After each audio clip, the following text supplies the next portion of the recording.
Hi, I explain you how to use the repository Bedrock Claude Chat and deploy a chatbot based on Amazon Bedrock using the Claude models in your own account. The README explains exactly how to deploy it. You will have the chance to choose between these two models for each particular chat, and we deploy it using the Cloud Development Kit as provided here. So first of all, we open the Bedrock model access and make sure that we have access to both Claude models.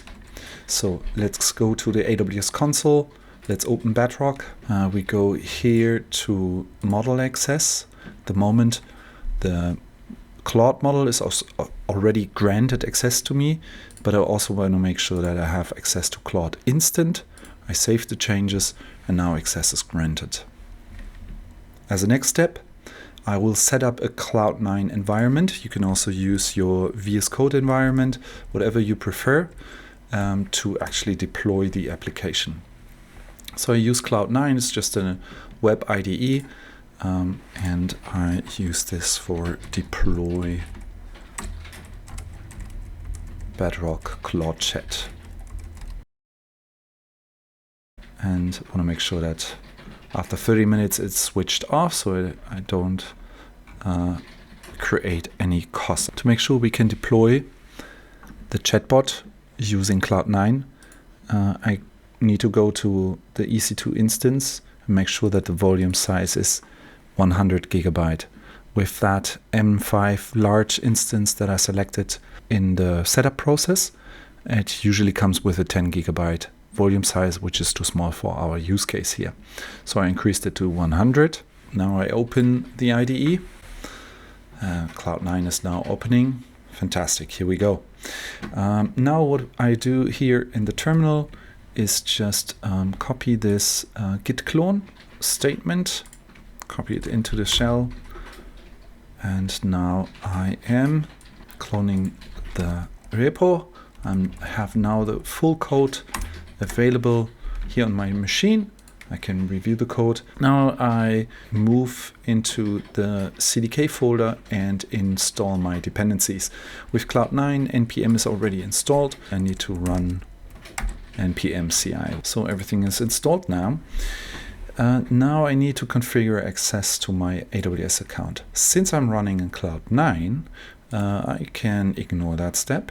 Usually we should actually install the AWS CDK, but as we are using Cloud9, the CDK is already installed, so we could skip that step. Next step is to bootstrap CDK. CDK needs certain configurations prepared, like an S3 bucket, so that the Cloud Development Kit can deploy, for example, Lambda functions into our account. So what we do now is run this command with the correct account ID and the region that we want to deploy our stuff in.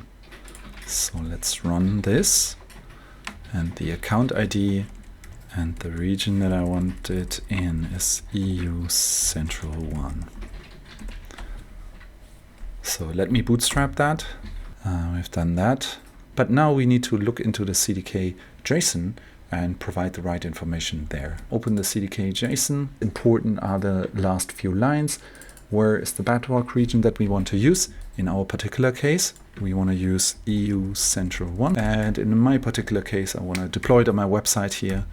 I save it, come back to the documentation. Now I deploy the sample project by just running npm run deploy. So it runs the command cdk deploy all, meaning it deploys all stacks. It's 2 stacks. It's a web application firewall stack that is deployed in use East 1.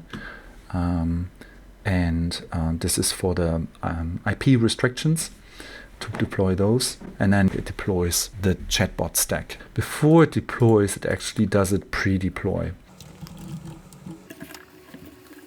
So this will take a while. This is the architecture it will deploy. So we will have a Cognito user pool. People can sign up themselves if you give access to it.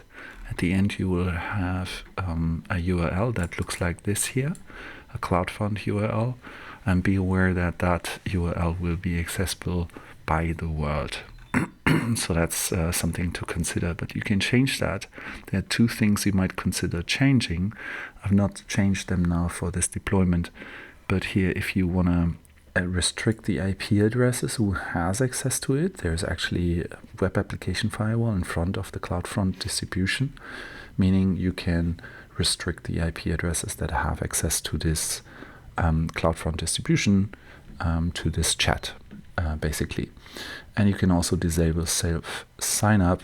Then you need to create the users manually in the Cognito user pool. So you can see we have an API gateway for Python-based Lambda who calls Bedrock. And we also have WebSocket API endpoint where Bedrock is basically streaming back the responses to the interface. And then we have a DynamoDB table where we save the conversations. And actually, my deployment is waiting in a state here, AWS Certificate Manager certificate, and it's waiting there for the confirmation that I actually own that domain. The documentation describes as well how to setting up a domain alias. So in the Certificates Manager, you actually get there by clicking here. You see the list of your domains. Initially, it has the status pending validation, as described here in the documentation, as you can see here, pending validation. You copy these CNAME entries into your domain, as I did here, the CNAME name, as well as the CNAME value. And it takes a couple of minutes until the status changes to issued. It's now issued. And then the deployment automatically continues, which is quite cool. And now we come to the chatbot stack. So it's done. We can see the different resources that have been created. Bedrock Chat Stack, the user pool client ID, as well as the user pool ID. This is where we can see all the users that sign up for that particular service. And then we have the domain alias. So our web page will be available via this page, as well as via this front-end URL. So let's try this out. Okay, I need to actually create another entry in my domain setup, another CNAME, so it points to my CloudFront distribution.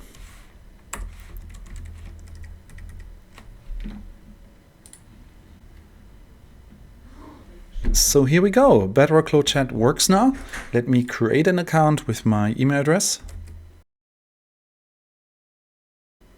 and create the account. Now it will send a code to my email address.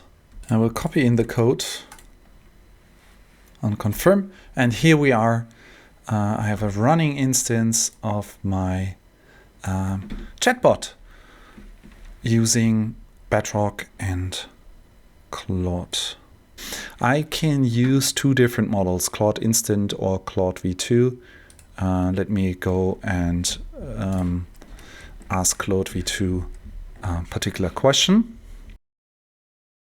So now I cannot switch the model anymore for this particular chat. So this chat will stay with that particular model. However, if I start a new chat, I can always switch the model to the one that I prefer more. It created an output of 5 particular famous Marvel movies, and I will ask him now, describe as table.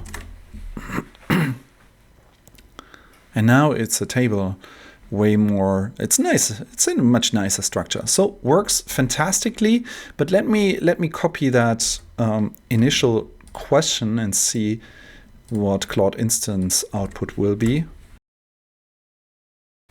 You can see that Claude Instant is a little faster. It's actually also cheaper from a pricing perspective, but as you can see, it's creating the output fairly comparable to what we have seen before. Have fun trying it out and let me know if you have any comments or issues. Open an issue on the GitHub repository. Feel free to add one to let me know what changes you would like to see in the future.